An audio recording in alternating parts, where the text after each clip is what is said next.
하늘을 나는 택시로 출근을 하고 자율주행차를 타고 여행을 가고 우리의 미래를 열어줄 한국형 위성항법 KPS가 다가오고 있습니다.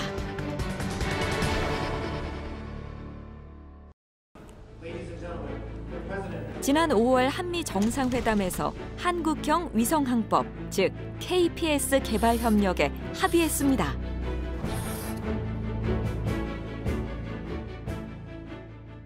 우리의 KPS를 개발하기 위해서는 현재 GPS에 관한 어떤 기술과 정보가 굉장히 중요합니다. 그래서 2018년부터 미국과 실무 협의를 지속적으로 진행해 왔고요. 이를 통해서 한국형 위성항법 시스템을 개발하는데 미국이 협력하기로 합의를 하였고 이번 정상회담을 통해서 그 결실을 이끌어낸 것입니다.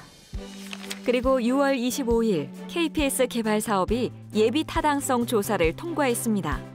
2035년 완성을 목표로 내년부터 본격적으로 개발에 착수하는데요. 그렇게 되면 우리는 세계에서 7번째로 자국의 위성항법 시스템을 구축한 나라가 됩니다. 우리가 목표하는 바는 제7대 우주 강국인데요. 이번에 3조 7천억 원의 그런 KPS 구축 산업이 어떠한 우주 강국으로 가는 그리고 민간 우주 산업을 활성화하는 어떤 계기가 될 것으로 기대하고 있습니다. 위성항법 시스템 구축을 위해서는 무엇보다 위성기술 확보가 중요한데요. 우리나라는 천리안 위성 개발 경험이 있고 위성을 우주로 보낼 발사체 기술도 보유하고 있습니다. 그렇다면 KPS를 위한 위성은 어떻게 설계됐을까요? KPS의 위성 시스템을 보고 계신 건데요. 여기 보시면 정지궤도 위성 3개에 경사궤도 위성이 5개가 들어가게 됩니다. 지구의 자전주기와 같은 정지궤도, 그리고 기울어진 채 운행하는 위성궤도를 경사궤도라고 합니다. 저희는 서비스 범위가 전 세계가 아닙니다. 저희는 한반도 중심이고요. 그러다 보니까 이제 항상 한반도에서 바라볼 수 있는 위성들로 구성을 한 거고요. 그래서 이제 최소 7개 플러스 1개 해서 8개로 저희가 구성을 했습니다.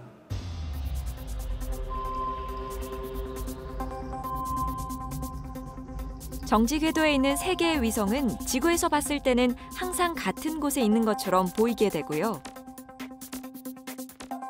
경사궤도 위성 같은 경우에는 팔자 모양으로 그려지고요.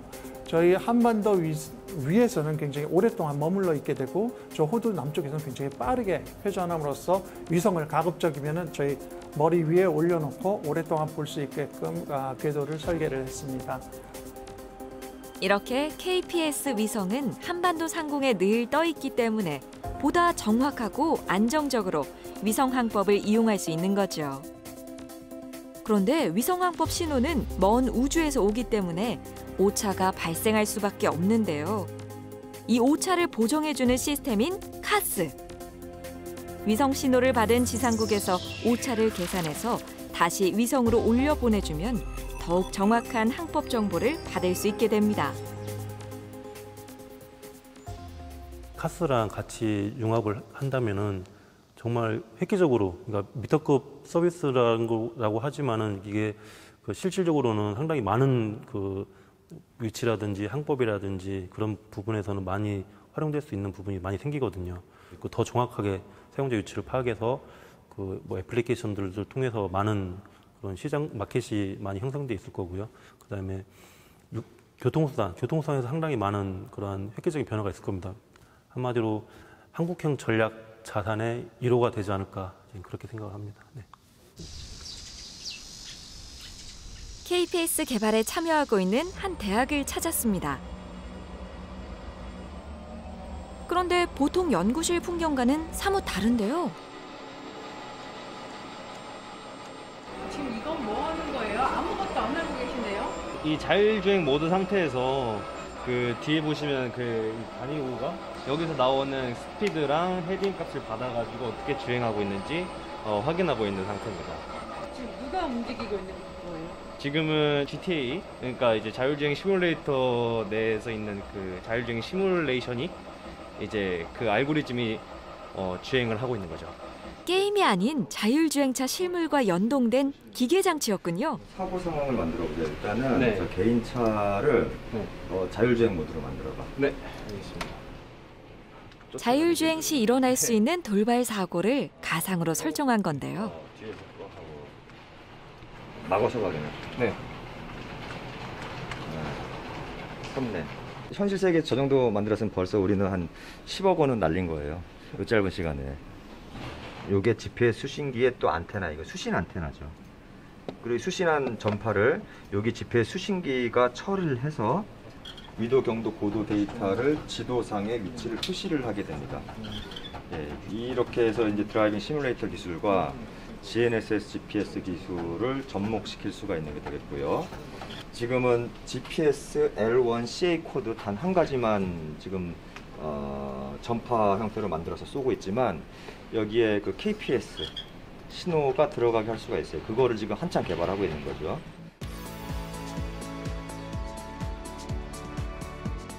지금 이 시그널 제너레이터는 GPS L1CA 코드만 만드는 거거든요. 근데 저희 랩은 GPS, GNSS가 메인 워크고 자율주행이 하나의 어플리케이션이거든요. 원종훈 교수팀은 지난 5년간 항법 위성 신호 설계 연구를 해왔는데요. 이런 노하우를 바탕으로 KPS 개발에도 참여하게 됐습니다. 초록색하고 이제 파란색은 이제 송수신 필터를 적용했었을 때 스펙트럼이 왜곡되는 모양. 오케이. 네, 그래. 이런 식으로. 그 치핑 레이트가 올라가면서 정확도는 살짝 좋아지는데 대신에 이제 스펙트럼이 조금 두꺼워지기 때문에 다른 신호들이랑 겹칠 가능성이 좀 있어서 이런 부분들을 좀 고려하면서 좀 봐야 될 것 같습니다. 저것도 문제. 그러니까 위성이 뭔가 신호를 발사해주고 있는데 어떤 신호를 발사해줄지 에 관해서는 또 사람이 설계를 해줘야 되죠. 각 나라의 위성 항법은 각자 고유한 신호를 갖고 있는데요. 일단 위성이 많으면 정확해지는 건 확실한 거고요. 또 하나 신호를 잘 설계를 하면 더 정확해집니다.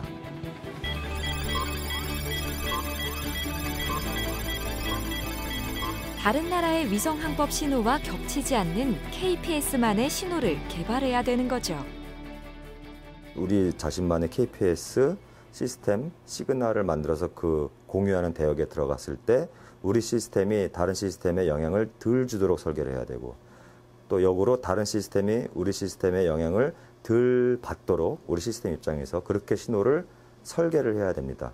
실질적으로 이제 지구상에 있는 이제 사람들이 받는 거는 결국에 신호니까 제가 설계하는 신호니까 그래서 좀 되게 뿌듯할 것 같다라는 생각으로 하고 있어요. 제가 신호를 잘 설계해야 이쪽에서 받으시는 분들이 그 신호를 정말 잘 사용하실 수 있고 이렇게 되는 거니까요. 자율주행 기술 상용화를 위해 구축된 자율주행 실험도시 KCT. 원종훈 교수팀이 자율주행 차를 테스트하기 위해 이곳을 찾았습니다.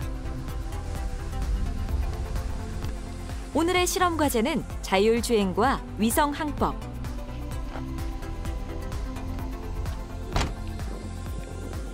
한계일 때는 이 차량이 어느 정도 주행을 해야만 이 차량이 어느 쪽을 바라보는지를 정확하게 알 수 있는데 두 개를 달아놓으면은 이 정지되어 있는 상태에서도 차량의 방향각을 쉽게 알 수 있죠. 그래서 위성을 띄웠을 때 이 중요한 부분이 한국형 위성을 이제 나중에 띄우게 되면은 전반적인 위성 시스템이 안정화되기도 하지만은 이런 방향각 잡을 때도 여러 가지 좀 이점이 있긴 합니다. 주변 상황 잘 살피고. 오케이. 순조롭게 출발한 자율주행차. 항법에서 정확한 위치 정보, 자세각 정보, 속도 정보, 방향각 정보를 안다는 것은 엄청난 것을 의미합니다. 그것이 시작이고 끝입니다, 그게. 자율주행차의 다른 장치들은 최소화하고 위성 항법을 최대한 활용해서 주행하는데요. 굉장히 부드럽게 달리네요. 어디쯤이니? 지금 고속도로 구간 진입 중입니다. 하이패스 구간에서 잘 판단해. 예, 하이패스 구간이 곧 다가오고 있습니다. 오케이, 여기 보인다 이제. 네, 하이패스 통과했는데 지금까지 보셨는데. 하이패스 구간이 무슨 문제가 있나요? 오늘 좀 특히 좀 이상해요. GPS가. 터널 구간 진입했습니다. 멈추겠습니다. 네, 멈췄습니다. 종료하고 네. 인력 가지고 와. 아, 네, 알겠습니다.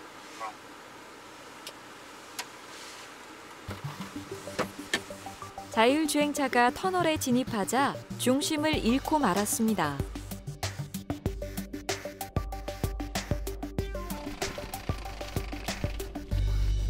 어떻게 됐어, 좀 전에? 그 터널 구간에서 신호가 미약해지는데 이게 미약해지는 감도에 따라서 그 이제 정밀측기가 풀리기도 하는 경우가 종종 발생하거든요. 이게 지금 실험한 바로는 그 구간에서 그 신호 미약이 너무 그러니까 미약이 이게 재밍은 아닐걸? 네, 재밍. 그냥 이거는 한번 또 확인해봐야 되긴 합니다. 네. 알았어. 역시 위성 항법의 신호 미약이 해결 과제네요. 오늘 실험하는 것은 GPS에 굉장히 중점을 두고 다른 센서들을 가급적 사용하지 않으면서 주행할 수 있는 그러한 특별한 알고리즘을 개발하려고 하고 있습니다. 그렇기 때문에 오늘 GPS가 안 되는 게 어떻게 보면은 우리한테는 챌린지한 환경이 되는데 그 연구 개발하는 입장에서는 좀 더 이제 시일이 걸리는 경우가 됩니다. 한국형 위성 항법 시스템 개발을 위한 원종훈 교수팀의 도전은 계속됩니다.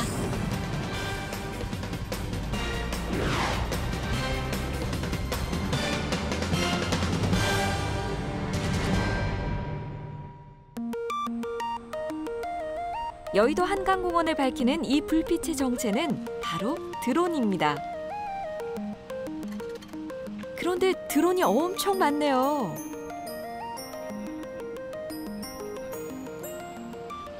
지금 여기는 드론이 몇 대 정도가 있는 거예요? 오늘은 150대. 여기 장소가 크지 않아서 150대 정도 저희가 지금 운영하고 있습니다. 크지 않아서 150대라고요? 네, 저희는 1000대까지도 하는데 이게 서울 시내에서 1000대를 할 곳이 많지는 않아요. 동시에 하늘로 떠오르는 드론. 와, 정말 신기한데요. 150대의 드론이 한 치의 오차도 없이 움직입니다.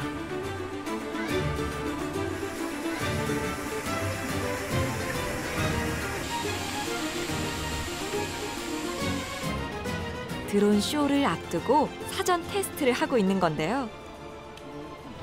그래요? 아이폰 것도 지금 뭐 확인하신 거예요? 이거 뭐 몇 개 있나 위성 몇 개 있는지 지금 39개 정도 총 잡히는데 이 중에 뭐 한 30개 정도 아마 써야 될 겁니다. 최근에 그 타국가 위성들이 많이 개통이라고 표현하기는 좀 그런데 운영이 되기 시작했어요. 예를 들어서 뭐 중국의 베이두나 그 다음에 유럽의 갈릴레오 같은 위성들이, 그래서 저희도 지금 4가지 위성 체계를 다 활용을 하고 있어서 2년 전에 비해서 확실히 정밀해지고 더 도심지라든지 그런 복잡한 데서 더 많은 드론쇼를 선보일 수 있게 됐습니다. 군집 드론쇼의 생명은 위성 항법의 정확도. 올라갔다 내려갔다 하는 거. 앞으로 초정밀 시대가 오면 군집 드론은 더욱 다양한 곳에서 볼 수 있게 되겠네요.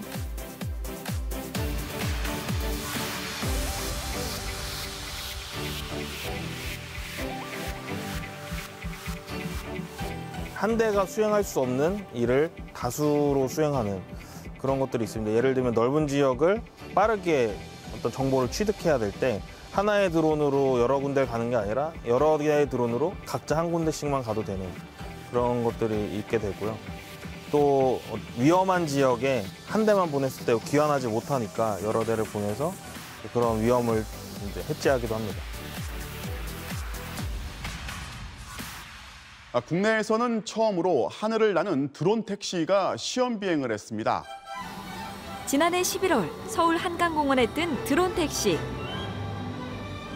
한강 주변 50m 상공을 7분간 시험 비행하는 데 성공했는데요.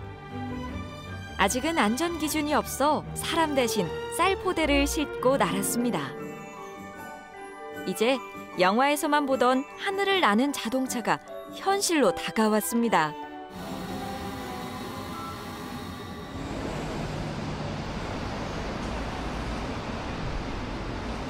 김포공항 이용객들의 시선을 끄는 이것은 바로 우리나라에서 개발 중인 에어택시 모형입니다.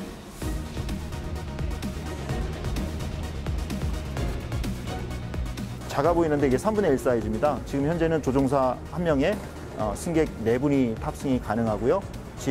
뒤쪽에는 러기지룸이 있어서 4개의 여행용 캐리어가 이렇게 실을 수 있는 그런 공간도 되어 있습니다.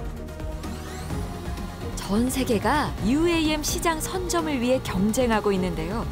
2040년 전 세계 UAM 시장 규모는 무려 730조 원. 세계는 지금 UAM 시장 선점을 위한 개발에 박차를 가하고 있습니다. 수직으로 이착륙이 가능한 그런 기체입니다. 그래서 활주로가 필요 없고 수직으로 이륙이 가능하고 그리고 또 빠른 속도로 그 로터 4개가 이제 틸팅이 된다고 합니다. 앞으로 선풍기처럼 방향이 바뀌면서 고정익 항공기처럼 빠른 속도로 비행할 수 있는 그런 장점을 가지고 있습니다. 서울과 같은 대도시의 교통체증을 해결해줄 대안으로 떠오른 미래교통 UAM. 전기 시스템으로 구동돼 공해로부터 자유롭다고 하네요.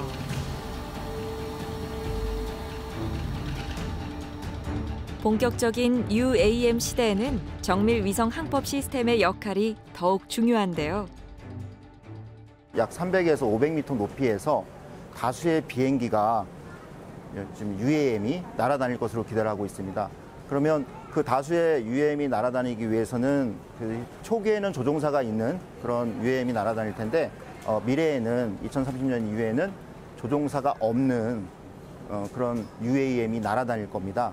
그 경우에는 자율비행 기술이라고 해서 내가 다른 항공기와 충돌도 회피하고 또 안전하게 이착륙할 수 있는 그런 자율비행 기술이 굉장히 중요하게 됩니다. 이 자율비행 기술의 핵심은 나의 위치를 알 수 있는 GPS나 관성 항법 장치, 그다음에 지상에 있는 항법 시설과의 통신 등이 굉장히 중요하게 될 것입니다. 또한 안정적인 운행을 위한 이 착륙장도 김포공항에 구축할 예정이라는데요. 앞에 보이시는 조감도는요, 세상에 탈 것은 모두 연결시킨다는 개념의 미래와 현재의 교통수단의 복합 환승 센터입니다. 에어택시까지 이용할 수 있게 되는 거죠. 기존의 공항을 이용하는 것과 다르게 저희가 카카오 택시나 티맵 택시를 이용하는 것처럼 호출형으로 호출해서 빨리 타고 내릴 수 있는 그런 시스템들이 구축이 될 것이고, 그것들이 기존의 교통수단과 연계되고 보완을 하면서 새로운 교통수단으로서 역할을 하게 될 예정입니다. 2025년 말 시범 운행을 목표로 하고 있는 도심 항공교통. 벌써 설레는데요. 상상하는 모든 것들이 현실이 되는 시대가 멀지 않았습니다. 한국형 위성항법인 KPS가 우리에게 어떤 미래를 가져다 줄지 기대가 됩니다. 10년, 20년 후에 이러한 GNSS의 국가 인프라로서의 중요성을 인식을 해서 그때 만든다라고 하면은 이거는 지금 세대가 약간의 죄를 짓는 거예요. 자원 선점, 기술 선점에 대한 중요성이랄까요? 굉장히 고품질의 우리나라 지형에 맞게끔 생성된 그러한 항법 정보를 수신함으로써 우리가 KPS를 가지고 이러한 4차 산업혁명이라든지 초정밀 시대에 우리가 대처할 수 있을 것 같습니다. KPS가 단지 추가적인 위성항법 신호를 더 제공하는 그런 게 아니라 우리가 뉴스페이스라고 하는 새로운 그 우주 분야에서 패러다임의 선도적인 역할을 할 수 있다.